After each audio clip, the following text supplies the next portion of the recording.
Bonjour, Hélène Alupidis, psychologue pour Réinfo Santé.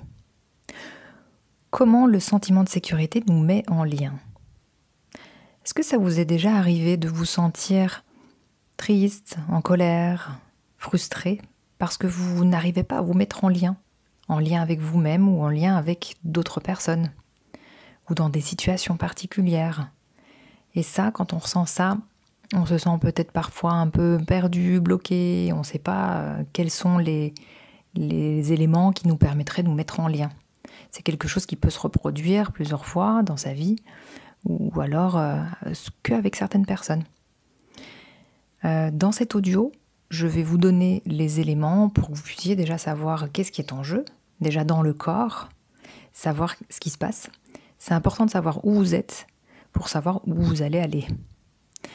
Je vous donnerai donc les différents états qui sont en jeu dans le système nerveux autonome. Mais aussi, dans cet audio, je vous donnerai aussi des pistes pour pouvoir changer d'état. Et ça, c'est top quand on sait comment ça marche. Donc, il y a 3 états. Ce que je vous propose, c'est que je vous les explique et en même temps, vous prenez le temps de trouver vos repères à vous, de voir à quel moment vous vous êtes senti dans cet état.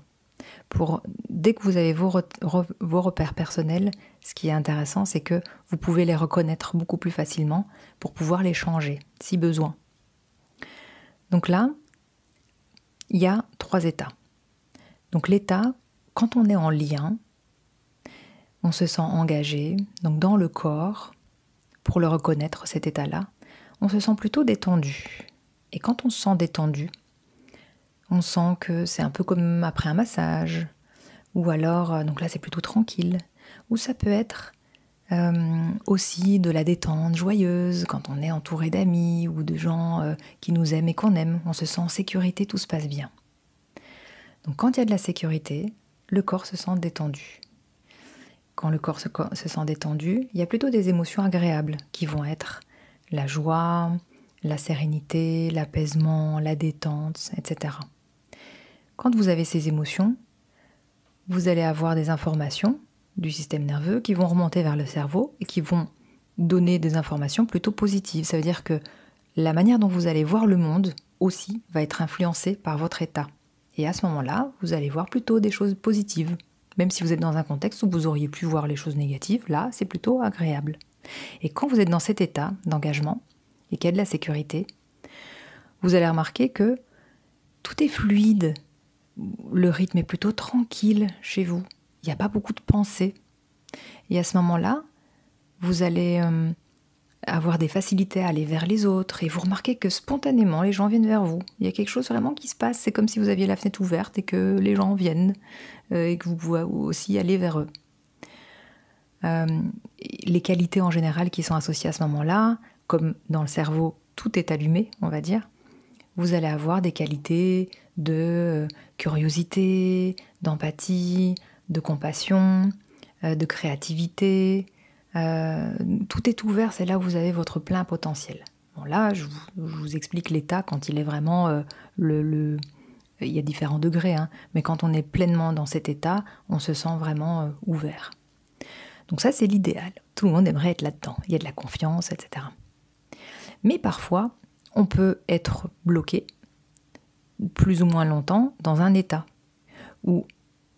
Et le deuxième état que je vous expliquais, c'est quand on se sent plutôt agité, tendu à l'intérieur. Les 2 prochains états que je vais vous expliquer, c'est des états où dans le corps, il y a une sensation comme s'il y avait un danger, comme si ça ne se sent pas en sécurité. Et quand ça ne se sent pas en sécurité à l'intérieur, c'est tendu. C'est tendu dans tout le corps, comme par exemple quand on a les pieds qui bougent, ou les mains, on chipote nos doigts, où on remarque les personnes par exemple qui disent « Ah mais moi je pourrais pas rester assise, il faut absolument que je fasse des choses, il faut absolument que je bouge, que je sois stimulée, etc. » Donc dans le corps, c'est tendu, ça peut être tendu dans tout le corps ou juste une partie du corps, peut-être dans le ventre, on sent qu'il y a quelque chose qui est tendu. Donc dans cet état-là, ça a une influence sur les émotions. qui vont plutôt être désagréables. Donc là, il va plutôt y avoir de la colère, de la peur, de la tristesse. Et donc, là-dedans, la colère, ça peut être quelque chose qui peut être vers l'intérieur ou tourné vers l'extérieur. Hein. Dans la peur, je mets dedans, dans la peur, quand ça reste bloqué là-dedans, il y a du stress, peur d'être en retard, peur de ne pas être à la hauteur, peur de ne pas plaire, etc. Avec toutes les pensées qui sont associées à toutes ces peurs et qui tournent en rond dans la tête et qui nous pourrissent la vie, en général. Donc là, cet état où on se sent plutôt agité à l'intérieur, c'est comme si ça bouge un petit peu ou beaucoup. Donc on sent dans le corps que c'est tendu, ça a une influence sur les émotions qui sont plutôt désagréables, et dans la tête, ce qu'il va y avoir, c'est plutôt, il y aura beaucoup de pensées, plutôt négatives, on va être dans le passé ou blabla futur, on va anticiper, etc. On n'est pas dans le présent. Et ça va aussi avoir une influence, cet état-là, sur notre manière de voir le monde. Pourtant, c'est la même scène que tout à l'heure, ce que je décrivais, où dans cette scène-là, votre cerveau, comme il est mobilisé et qu'il sent qu'il y a un danger, qu'il soit réel ou pas, il le perçoit comme ça. Du coup, vous allez vous focaliser sur tous les points noirs de la scène, de ce que vous voyez. C'est-à-dire que vous allez voir les choses qui vont pas, etc. Et en fonction de ça, ça va influencer aussi vos pensées. Ça va alimenter vos pensées négatives. Et comme vous allez avoir des pensées négatives, ça va avoir une influence aussi sur les sensations du corps. Vous savez, quand vous pensez à quelque chose de négatif, d'office, remarquez qu'à l'intérieur, dans le corps, ça se serre, ça a d'office une influence, ça bouge à l'intérieur. Et comme ça a une influence sur les sensations, le système nerveux remonte l'information au cerveau qui dit « il y a un danger, il y a quelque chose qui ne va pas ». Et puis ça s'entretient, cette boucle-là s'entretient. Donc là, c'est le deuxième état, où quand on ne se sent pas forcément en sécurité dans le corps, ça se mobilise pour agir en général, comme s'il y avait un danger. C'est comme s'il y avait un truc qui se préparait à passer à l'action, ou fuir, ou attaquer, en fonction de nos personnalités. Ça, c'est le deuxième état. Donc vous voyez si vous vous reconnaissez, et à quel moment vous avez fait ça, ou dans quel contexte. Peut-être que ça se répète. Et puis le troisième état, c'est un état, en général, quand on est dedans, on ne s'en rend pas compte. Mais vous allez remarquer que je le décris vraiment en manière exagérée. Hein. Donc encore une fois, il y a aussi des degrés différents en fonction des gens. Donc là, cet état-là, ce troisième état, il va être un peu comme figé, coupé. Et dans le corps, on va sentir plutôt un rythme lent, enfin quelque chose qui est vraiment vers le bas, quelque chose qui est figé, qui est bloqué, coupé, ou dans le corps, on va sentir une énergie basse, quelque chose de lourd. On a l'impression que nos membres sont comme s'il n'y avait pas de jus, comme s'il n'y avait pas d'énergie dans les bras, dans les jambes, ou alors comme s'il y avait de la lourdeur. Et donc quand on est dans cet état, avec une énergie basse, dans le corps, ça va avoir une influence sur les émotions. Là, en général, quand on est à 100% là-dedans, il n'y a pas d'émotion. C'est un peu comme si, quand on vous pose la question, qu'est-ce qu'il y a, qu'est-ce qui se passe, comment tu te sens, on dit, je sais pas. Là, il y a de la confusion. Et quand on dit je sais pas, c'est que si vous regardez, c'est un peu comme une sensation de vide à l'intérieur, parce que c'est figé dans le système nerveux. Et ce qui va se passer, c'est que ça va avoir une influence sur la tête, où là, en général, donc il y a de la confusion, on ne sait pas trop, c'est un peu le vide. Ou alors, vous allez avoir une perception du coup du monde qui va être plutôt noire, grise, il n'y a pas de perspective, il y a un repli sur soi, il y a quelque chose vraiment qui est vraiment de l'ordre du repli, où on a l'impression qu'on est nul, rien ne va bien, etc. Et donc, pourtant, ça peut être la même réalité. Mais votre cerveau, si vous êtes dans cet état-là, il sent qu'il y a vraiment comme un danger de mort, alors que réellement, il n'y a pas vraiment de danger de mort, mais à l'intérieur, en tout cas, ça se vit comme ça. Et vous allez être en repli. Ça veut dire qu'à ce moment-là, il n'y a pas de lien. Puisqu'il y a un danger de mort. Donc s'il y a un danger de mort, on se fige. Un peu comme un lapin que vous pouvez croiser la nuit avec votre voiture, plein phare. vous remarquez qu'il se fige et puis après il repart. On a le même système nerveux. Donc on se fige aussi, mais on ne fait pas comme le lapin, mais on a aussi le même système.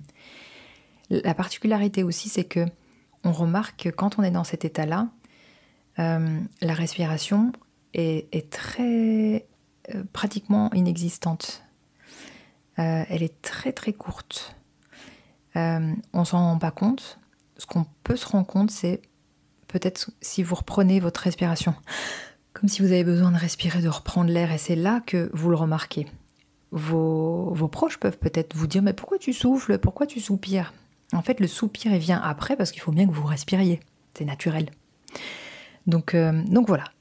Premier état, plutôt un état de détente et d'engagement, puisqu'il y a de la sécurité. Et puis les deux autres, c'est un état plutôt agité, mobilisé. Et donc là, il peut y avoir du lien, mais c'est pas un lien de qualité, en tout cas avec les autres et avec soi, parce que y a quelque chose qui est quand même mobilisé, puisque ça se sent pas en sécurité à l'intérieur. Puis le troisième état va être vraiment un état aussi où il y a encore moins de sécurité, et donc à l'intérieur, et que là, du coup, il n'y a pas de lien du tout. C'est impossible. Et on ne peut pas être et détendu et étendu. Ça ne va pas ensemble. Mais comme l'être humain est une machine vraiment formidable, il y a des personnes dont c'est devenu la personnalité, en fait. Le système nerveux est bloqué comme ça, en fait, il est juste dérégulé, et on peut le réguler. Et comme c'est devenu une personnalité, ils arrivent même à vivre avec un état du système nerveux qui va être dérégulé et figé, par exemple, et arriver quand même à faire l'effort de communiquer, de se mettre en lien, parce que l'humain a besoin de ça. Et donc là, voyez si ça vous est déjà arrivé de vous sentir peut-être fatigué parce que vous sentez, c'est un peu comme si vous aviez des chevaux de course devant et que derrière il y avait une charrette avec des roues carrées. Donc il y a quelque chose vraiment, le système il est figé, et puis il y a quelque chose qui a quand même besoin de faire des choses. Et c'est ça qui mène aussi au burn-out, par exemple. Et donc, une fois qu'on sait ça, ça vous fait une belle jambe. Donc qu'est-ce qu'on peut faire pour changer ces états? Donc comment retrouver ce premier état de détente et d'engagement que tout le monde a envie d'avoir, où là on a du lien avec soi et avec les autres? En fait, on peut le faire de différentes manières. Au moment même, déjà quand on s'en rend compte. Donc au moment même, si on arrive à le faire, c'est bien. Et en prévention, en fait, je dirais, c'est mieux. Donc si vous vous rendez compte de ça, de l'état dans lequel vous êtes, ce que vous pouvez faire, c'est déjà de revenir facilement aux sensations du corps. Comment vous faites ça? Si vous voyez que ça s'agite ou qu'il se passe des choses, juste vous observez ce qui se passe. C'est plus facile de le faire quand vous êtes dans le deuxième état, quand c'est agité par exemple, parce que comme c'est agité, vous sentez les sensations. Dans le troisième cas, c'est figé, du coup, comme il y a de la confusion, il est même possible que vous ne le remarquiez même pas. Donc quand vous sentez que vous êtes dans un état où il n'y a pas de sécurité, en tout cas c'est agité ou figé, autant que possible, revenez à vos sensations, par exemple, sans chercher, c'est juste vous laisser venir les sensations, vous remarquez, ok, je sens dans le ventre, ça fait ça appuie là, c'est chaud, c'est froid, ça tire, ça appuie, je vois que ma respiration elle est comme ça, et juste vous constatez, juste ça. Donc ça permet de revenir vraiment à vous, au centre. Et vous allez remarquer que peut-être que ce sera difficile au départ, mais qu'après, à force de le faire, c'est une gymnastique parce que vous allez créer aussi des connexions dans le cerveau, et plus vous allez, c'est un muscle, c'est comme un muscle en fait, plus vous allez vous exercer à faire ça, plus il y aura des connexions, et plus vous allez de plus en plus facilement rentrer dans cet état d'engagement et de détente. Une autre manière aussi de le faire, vous pouvez le faire en même temps, moi je dirais d'abord peut-être observer les sensations. Si c'est difficile pour vous, faites au moins la respiration. Donc la respiration, c'est, on appelle ça la cohérence cardiaque. Vous pouvez faire 5 secondes, 5 secondes. Donc vous inspirez 5 secondes, vous attendez un petit peu, et puis vous expirez 5 secondes. Et ça, vous le faites pendant 1 minute 30 minimum. En fait, quand on compte, c'est pas énorme. Donc vous le faites, et ça évidemment, idéalement sans réfléchir, parce que si vous vous mettez à réfléchir en même temps, ça ne le fait pas. Ce que vous pouvez faire aussi, c'est quand vous avez des sensations, si vous remarquez que il y a les pensées qui viennent, les pensées d'office, elles vont vous envoyer aussi des sensations dans le corps. Ce que vous pouvez faire, c'est de vous dire, qu'est-ce que ça fait dans le corps, ce que je suis en train de me dire là? Et donc, comment le faire en prévention? C'est mieux parce que ça vous permettra d'avoir des résultats à long terme. C'est un peu comme si vous le faites au moment même, ce sera bien parce que c'est un peu comme si il y avait des feux à chaque fois dans votre vie et que vous éteigniez les feux. Le problème, c'est que les feux reprendront au fur et à mesure. Il y a ces techniques dont je vous ai parlé, mais il y en a d'autres aussi. Et c'est ça qui fait le business de beaucoup de thérapeutes aussi. L'intérêt là, c'est que vous preniez en main et que vous sachiez comment la machine fonctionne. Donc là, vous savez déjà comment ça fonctionne. Et vous avez en tout cas une fenêtre, en tout cas qui vous permet de comprendre ça. Donc en prévention, ce que vous pouvez faire, c'est déjà, tout simplement, ça a l'air naïf, mais vous faire du bien un maximum. C'est-à-dire que, autant que possible, quand vous pouvez vous faire du bien, identifiez déjà vos besoins. Donc c'est important de les connaître. Vos besoins, c'est par exemple, mais moi j'ai besoin, dans ma vie, dans mon quotidien, j'ai besoin de temps de silence, j'ai besoin de temps de connexion à la nature, j'ai besoin de temps où je peux me connecter à d'autres personnes, mais vraiment de manière profonde. J'ai besoin de me sentir évoluer, j'ai besoin de me connecter à moi, etc. Donc ça, c'est tous des besoins où j'ai besoin de confiance, j'ai besoin de sécurité, etc. C'est en fonction de ce que vous vivez aussi dans votre vie. Et donc ce qui est important, c'est de les connaître déjà, de les percevoir. Et une fois que vous les avez identifiés, c'est de pouvoir les nourrir en priorité. C'est-à-dire que vous choisissez de vous faire plaisir, vous, d'abord. Ça a l'air égoïste, mais c'est comme ça que vous pourrez vous remplir, vous reconnecter à vous-même et vous mettre beaucoup plus facilement dans un état de détente. Parce que clairement, si vous prenez toujours sur vous et que votre priorité, c'est d'abord de faire plaisir à la société, aux gens, etc., et que vous le faites tout le temps et que vous passez toujours après, c'est normal que vous n'allez pas ressentir des émotions agréables. Parce qu'il y a des frustrations qui s'installent. Et quand ça s'installe comme ça à long terme, et que c'est votre gestion à vous, à un moment donné, votre système nerveux il va se déréguler parce que on n'est pas fait pour être frustré, stressé tout le temps. Quand on est frustré et qu'on a ces émotions comme ça constamment tous les jours, et ces stress et ces peurs, etc., à l'intérieur, ça s'engramme, ça se cristallise, et puis ça se dérégule comme une balance. Donc l'intérêt, c'est vraiment au quotidien de connaître vos besoins, de les nourrir en priorité, et puis de vous mettre aussi dans des environnements qui vous correspondent, avec des gens qui vous font du bien. Donc c'est un peu comme s'il y avait des ingrédients et que vous étiez un peu comme une fleur. Je vous l'avais expliqué dans une précédente vidéo.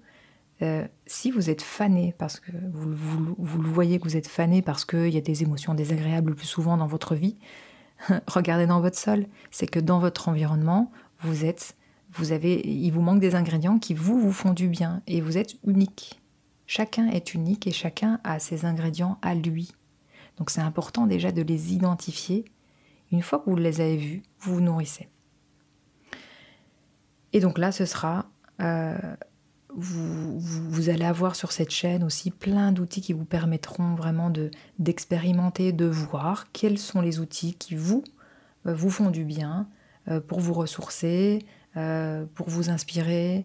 Et puis, vous allez vous faire vos propres routines à mettre dans votre vie autant que les contraintes et les choses qu'il faut faire. Parce qu'il faut bien faire des choses aussi dans la vie qui ne nous plaisent pas forcément dans un premier temps.